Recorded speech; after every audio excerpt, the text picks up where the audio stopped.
orange on the plane. Oh, that yeah. he's taken over through Vietnam and all that. Wow. And I'll talk more about that when you ask me about my background growing up. Yeah. But, I dealt with him dying of cancer and my wife, now ex-wife, going through cancer at the same time. Oh, my And goodness. ironically, after I had my accident, I ended up, earlier this year, I had developed cancer as well.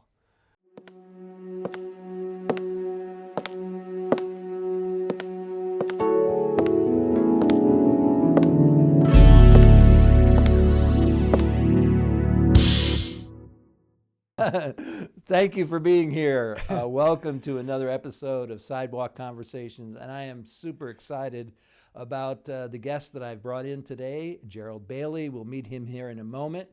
But before we dive in, I want to give some credit to the sponsor of today's episode, Tenfold Counseling out of Kansas City, Missouri. In fact, the president and chief counselor there at the center is a good friend of mine growing up, and she and her husband Rex have been super supportive of this podcast. And so if you are in a place where you could use some encouragement, emotional support, or working through trauma, they are some people that call, and they even do that remote. So Tenfold Counseling, we'll put the website here on the footnotes, and give them a call if you can use some encouragement. I know sometimes the holidays are really tough for people, and they are the folks that you want to talk to. So take advantage of that as you need it.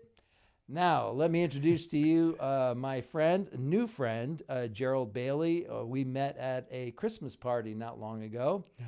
And you know how it is sometimes at parties where you're just kind of getting to know somebody, and the more you hear, you're like, whoa, what a life. And so I was bold enough to say by the end of our conversation, hey, how about if you come and join me on my podcast? And you were very gracious to agree to do that. So welcome. Thank you for coming. Thank you. Thank you for the invitation. So let me just start right at the beginning. You have a very interesting life. And I want to go all the way back to kind of the way you grew up and some of the things that influenced your life early on. So start there. Tell me a Sure. little about how you grew up. I really do have a pretty unique upbringing. So I was born in Thailand and lived in Spain and Portugal before I ever lived in the United States. Wow. And so I kind of lived all over. And then grew up in New Mexico. Was your family military? My father was in the Air Force. Okay. Yeah. So I was actually, I guess my claim to fame was actually delivered by the Prince of Thailand. Oh, wow. Yeah, the king's uncle. He was a doctor and the hospital there in Chiang Mai is actually named after him. And so he was my doctor. So I have a birth certificate I can't even read. but yeah, so I was born there, and is very interesting. I don't have many memories because I was so young at the time. Of course, yeah. But I remember seeing like family videos and pictures and things like that, and me on white elephants and just doing different things back when I was a little guy. And I was that little kid that, I was born very, very young, very early.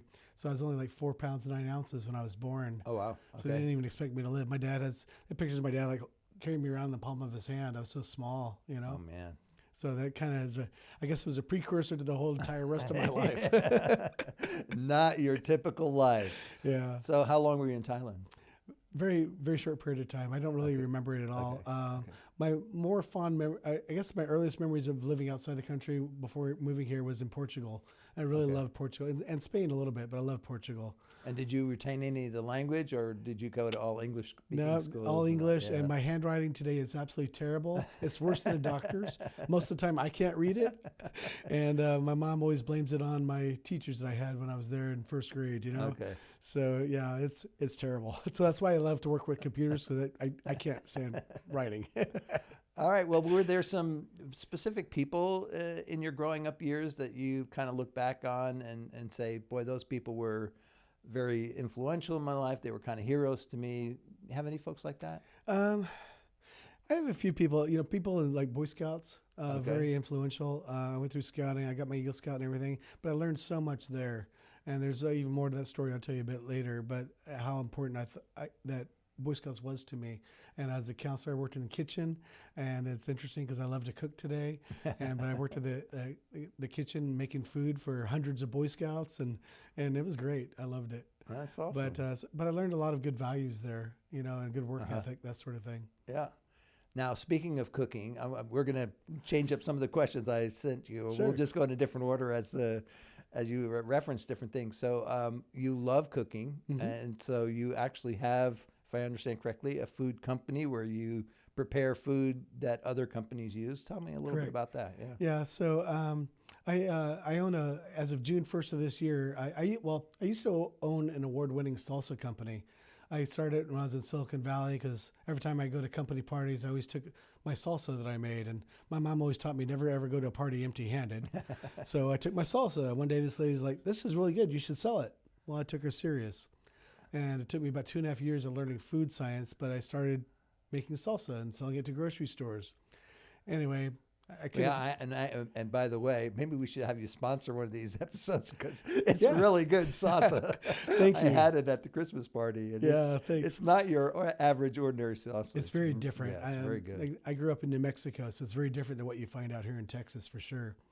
But so anyway, I came out here to Texas because I couldn't afford to live in the Bay Area in Silicon Valley anymore. So I moved out here in 2006, and I looked all over trying to find a company that can make it for me, out here, because I outgrew my facility there in 10 months. Wow. So it went from nothing to 50 stores in 10 months. So I was trying to find somebody out here to do it. I could only find one company that could do it. But I was too small of a company for them. I wasn't much volume. And a couple of years ago, I wanted to enter the Fiery Food Competition again. So I said, "Hey, can you make some more salsa for me to take it there? Because I want to get back into it." He goes, "Well, it's too small. I'm too busy." Yeah. I said, "Well, last time we talked, you said you were thinking about selling the company. You still want to do that?" He goes, "Yeah." He goes, "I'm 74 years old. I want to retire." So I started working with the SBA, put together a plan, and as of June 1st, I now own the company. It's called Texafran. You won't make it, I'll buy it. Yeah. So I bought a company called Texafran. So we manufacture food products for other companies. Probably there's Southside Market and Barbecue. We do all their restaurant stuff, the stuff they sell at HEB. We do drink mixes. We do quesos for very large food companies around. I probably shouldn't mention too many names, get myself in trouble, but we manufacture food products for a lot of companies. And on the 8th of this month, my salsa containers will be shipped to my location, and I'll be able to start manufacturing that again. Nice. So I'll make sure you get some of that for sure. All right. Sign me up. Now, there's another interesting offshoot of what you do with your food company, and we just kind of happened to be talking about this, and I thought, oh man, I want to hear that story. So your passion for food and cooking hasn't just helped you produce this company for serving and helping other food resources, but you actually have turned it also into a ministry where you, I think was it Christmas or New Year's Eve, you made 16 gallons of chili and brought it to the homeless in the church under the bridge here in Austin. Tell me, how did you get into that? Well, I had an accident, and it really changed the course of my life. And I started, I became a believer, and I started attending a class that I was taking there at the Shoreline Church. And I heard about this program called Church Under the Bridge. I said, "That sounds really good." I said, "I want to help with that." I said, "But I don't want to make like casseroles and take it in there. I want to actually do the cooking and make them good food. And I want to do it myself." So I started doing that. I think February of this year is when I started. And I did 16 gallons of homemade spaghetti.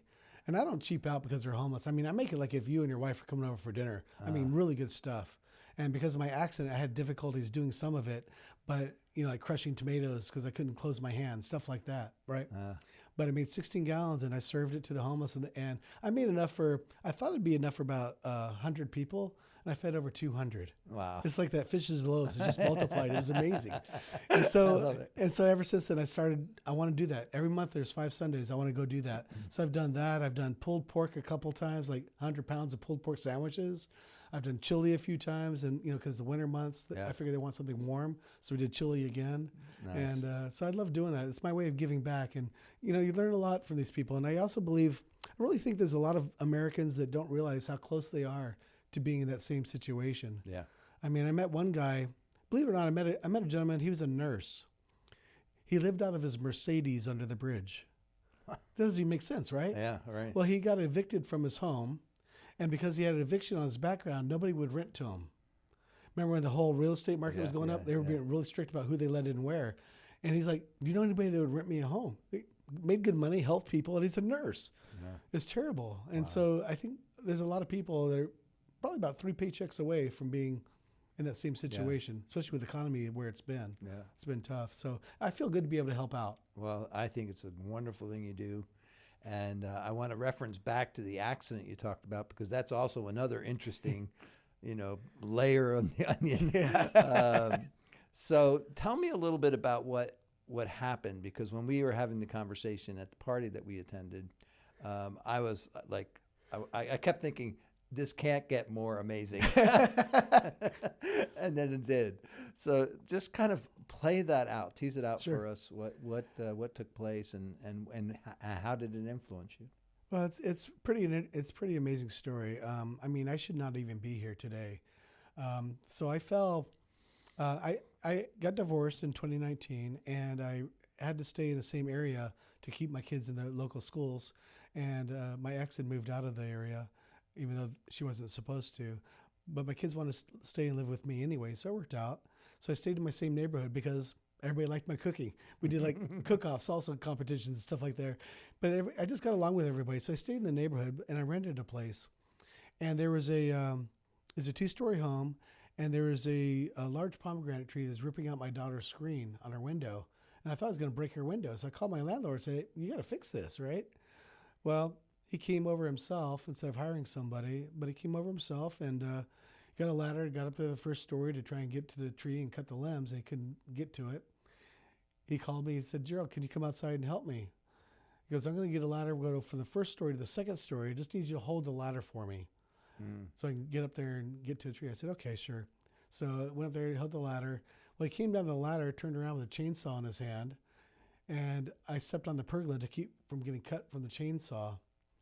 Well, the pergola wasn't made of wood. It was hollow aluminum. Oh. And it gave away, and I fell 9.5 feet head first into my patio. Oh, my goodness. He landed on top of me, and my kids heard the noise. They came running out. They saw me laying there in a pool of blood. Wow. And my son checked me, and I wasn't breathing, and I didn't have a pulse. Wow. My daughter dialed 911. And because I'm a big believer of Boy Scouts, as I mentioned earlier, I put my son through Scouts. So he is able to start CPR and revive me. Right as the ambulance pulled up, he brought me back. Wow. And I spent the next 18 days in ICU. Remember that big freeze that we had here? Everything shut down? Yeah, I don't. I was unconscious through all that. Wow. But I tell you what. Do you remember what happened while you were gone? I don't remember any of it. And my neurosurgeon he said I never will. He goes, that's probably a good thing. So you would not know this talking to me today, Pete, but I had a double skull fracture with a brain clot. I broke my neck. I broke my back. I broke 7 ribs and completely shattered 2 bones in this hand. Yeah, you'd never know that talking to me today. No, and this only happened 3.5, almost 4 years ago now. Yeah. So is that, February 8th of 2021 is when it happened. Wow. And so you not know it, talking to me on the street, you never know it. Yeah. So, I mean, I shouldn't be here, and I remember I've got pictures on my phone where they showed me holes that were drilled into my skull to relieve the pressure for all the bleeding and everything and whatnot. Wow. And, but yeah, it's, it's interesting how life works, Pete, because 3 weeks before that accident, I met this girl on one of the dating apps and just dating her, trying to meet somebody. And when I had my accident, and my son and my daughter, they were 17 and 15 years old at the time, and they didn't know what to do. I mean, I was basically a single father raising my kids, and they couldn't get a hold of their mom. They didn't know what was going on. And my son saw this girl's number in my phone and called her. They had met before because I wanted to make sure they were compatible. Yeah. And so she came and saw me every day I was in the hospital, Pete. Wow. And then 10 days after I was in the hospital, she lost her job due to COVID. She'd been at a company for 9.5 years, lost her job, and she didn't know what to do. But because of my background in technology as well, I made money even though I was unconscious. And so I said, don't worry about it. I'll take care of you while you get back on your feet. It's all good. Yeah. And after 18 days of me being in the hospital, I really wanted to get out so bad. I wanted to go home. And I couldn't because I had so much brain damage. I literally had to have adult supervision. Okay. And because she lost her job, she could take me home and take care of me. And, you know, I fell in love with her. We were together for about 3.5 years. And after 3.5 years, as of April, April this year, we realized we love each other, but we're not the ones for each other. There's a big difference. Yeah. We were kind of just thrown together, you know, with the accident and everything. Yeah. And so anyway, it's interesting how things work. But while I was recovering, it was COVID, and she used to go to she went to Shoreline Church. Yeah. And so we started watching that on TV, and I was like, and then things opened up, and I said, I want to go in there with you. So I went in there with her. And that's how I started with Shoreline and went to the new believers class. All right. Now, tell me a little bit about, did you have faith before the accident? If I remember right, you kind of had some upbringing around faith. Tell me a little bit. Yeah, I have an interesting background. So I was actually born and raised Jewish. Okay. My mom was a good, New York Jew, and her parents, grandparents immigrated from the Polish-Russian border. You know, the whole, issues that was going on back in the day with the Jews and the Nazis and all that. And so they fled to America after they got away from what was going on there. And so I was born and raised Jewish. My father was Christian, but my mother was not. But he, in order to marry my mother, he had to promise he'd raise us Jewish. So I did the whole, went through Bible school or Hebrew school and learned to read the Torah. I learned Hebrew, all that stuff. And then... And do your bar mitzvah? I had my bar mitzvah, and I still have my bar mitzvah cup and everything. Okay. Yeah, it's like I only remember one prayer, and that's the prayer of the wine. I still remember that in Hebrew. I could still tell you that in Hebrew. We'll see what that says about my thoughts on things. But anyway, I was divorced once before when I was in California, and got divorced, and it was the lowest moment in my life, Pete. It's like it was awful. I lost my best friend, my lover, my everything. Didn't see it coming. Mm. And one day this guy, my friend, says, well, why don't you go to church? You meet somebody at church. So I went to the local synagogue there in Los Gatos, California. And it was different than what I was used to. Because, I was a very more traditional Jew. And they had a woman rabbi. Never saw that before. And they were talking about the kids' bar mitzvah the next weekend they were going to do. And the big ham dinner that they were going to have. I was like, what? What are you talking about? Yeah. Ham? So does not compute. Yeah. So anyway, and then my friend says, well, I called him on the way home. He says, well, come to my church the next morning. It's non-denominational Christian service. Come to mine. I was like, okay, sure. And when I was driving over there, Pete, I can't explain it, but I had the most beautiful, peaceful calm come about me. It just seemed like this is right. Wow. And I started, attending a local church there because I thought, I was single. They might have some cute girls, somebody I could meet or something like that. But my idea of Christianity after that was basically watching Joel Osteen on TV or something like that. Yeah. But to see Pastor Rob and Laura and them, and then open it up, we started going in there and learning more about what Christianity is really all about. It's really changed my entire outlook on life between that and my accident. And it's been a blessing. I've been so blessed, Pete. So blessed. Well, that's part of what I love about your story, and we were talking a little bit about this before we got on the air, but that God has a way of taking the crises, hardships, challenges of life, and if we let him, he can turn those things for good and reveal himself even in the midst of the trial or as we're working through the issues. Right. And it sounds like that's exactly what happened for you as well. Absolutely has been. And I discovered from my experience of dying and coming back what my purpose is in life. And I really believe my purpose is helping other people, whether it be with my technology background, building an app for somebody, or helping them with a website, or making food for the homeless or whoever. It's just I believe I'm here for that. I still have a reason. That's why I'm still here. It's not my time. When you have an experience like that, you kind of think, okay, there must be something more for me to do. Yeah. And so let's talk a little bit about your technology. You've mentioned your cooking, but you also mentioned your interest in technology. give us a little background on that and how you got into that and kind of how that plays out right now in your life. Sure. So I've been working with technology since rocks were young. It's, growing up, it's just, that's what I love writing software. And, I started out in electronics repairing video games and arcade games and pinball machines and stuff like that. And I was going to buy an arcade, and I got an Apple computer, and I started programming on that. Anyway, fast forward several years, I ended up, by the time I was 22 years old, I managed my first Apple dealership and selling computers. And I was like, there's probably more money in software. So I got in the software side of things and writing software, and I really enjoyed that quite a bit.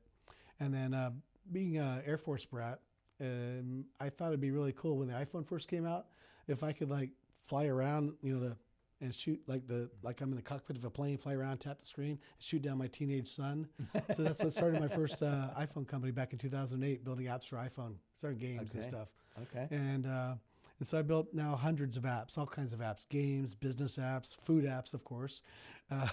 So I got involved with that. And so I have friends that are in bands. I do websites for them and things like that to help out from that technology standpoint. Because that's kind of stuff I can do in my sleep. It's not a big deal. And if I can help somebody out, why not? Yeah, I love it. Well, one of the things we kind of talked about at the party was that you're building an app for David and the Bible study that he's put together. And right. Tell me a little bit about that. What's that going to look like? Oh, that's pretty cool. Yeah. So that the devotional is what he uses. He wrote a book, and he has the devotional that's actually in the YouVersion Bible app. And since then, he's come up with an idea of being able, and it's been translated to like 76 languages or something like that. Right. And he has the idea of being able to have one-on-one ministry with people, like in your native language. And so working on an app for him to do that. So be able to find fellowship, find churches near you, and have access to his devotional in there as well. And let's say you need some one-on-one ministry, some help with something, you can have chat right in the app and be able to talk to somebody in your native language, stuff like that. Perfect. And then have access to the Bible as well. Have it bring up the YouVersion Bible app within our app. Yeah. So really be able to learn and grow your faith, whether it be a new believer like I was, or maybe somebody that's been rededicated, or maybe you've been a long-time believer, but you're kind of trying to figure out what you want to do with your life and what your faith is, that sort of thing. Yeah, I've done that Bible study myself, and it's a great introduction to some of the basic elements of the faith, and so good that you're helping get that word out. Good for you. I love it. Again, I love being able to help people and use my technology and help people. My technology skills to help people. I love that. And David's been so wonderful. He's been so gracious and helping me with prayer and him and Joanna are just amazing. Yeah, they're good people. So good. And but I learned so much in that class, and I'm so glad I took it. Yeah. There's so much more, and in some ways so much less to being a Christian than people realize. Yeah. So when you look ahead, you have all these opportunities, all these various ways in which you serve. What is, let's say, and we only know a bit, but if you look ahead, what does it look like for the next 5-10 years for you? I see a lot of growth in my new food company. I started off with just one salsa, and I have several other salsas, and I have my own tortilla chip line I want to come out with as well. It's different than anything you've had out here. Yeah. And for the technology side, it's really interesting, Pete, because I always used to say, I love taking somebody's vision and bringing it to life. And I'm doing the same thing now, but it's with food instead of technology. So I have people come to me, they have their own family recipe, maybe be a Bloody Mary mix or barbecue sauce or whatever, right? Being able to take that vision and scale it up and get them out in stores, right? And help them with that. I love that I could do that. A bigger, food company like Cisco or something like that, it's not going to take on a smaller business like that. Yeah. But I can start with that company and help them grow. So for me, I see my company growing from, I'm in about a little over 10,000 square foot facility right now. And I'd like to be in a much larger facility doing a lot more and helping more people. And I even had this thought, Pete, of taking some of these homeless people that I'm helping. And gosh, what if I could give them jobs, have them come in there and, they can take product off the line and pack it and put it in a box. Yeah. They can take boxes. There's all kinds of things that they could do. Yeah. If I could help them with that and they could help me, that's a win-win. It's great. Absolutely. So I see a lot of opportunities for growth there. And when I was going through the SB, the Small Business Development Council, when I was going through their program, I saw this thing. There's a group in New York City where they help migrant workers by teaching them skills in restaurants. Well, there you go. And then giving them jobs from that so they can go out and get jobs. And I thought, what if I could do the same thing out here? Different kind of thing. Why not? Yeah. I mean, there's lots of people looking for opportunity. So I see a lot of growth there. That's awesome. Well, I find your story so fascinating. I appreciate the time that you took to come and be with us today and share a part of your story with us. Thank you so much. I'm really grateful. Awesome. Thank you, Peter. I appreciate it. Thank you so much. And thank you for joining us. We hope to have another program. I'm excited about the guests that we have coming up. And so I hope you'll join us again in 2 weeks. God bless you and Happy New Year. Happy New Year.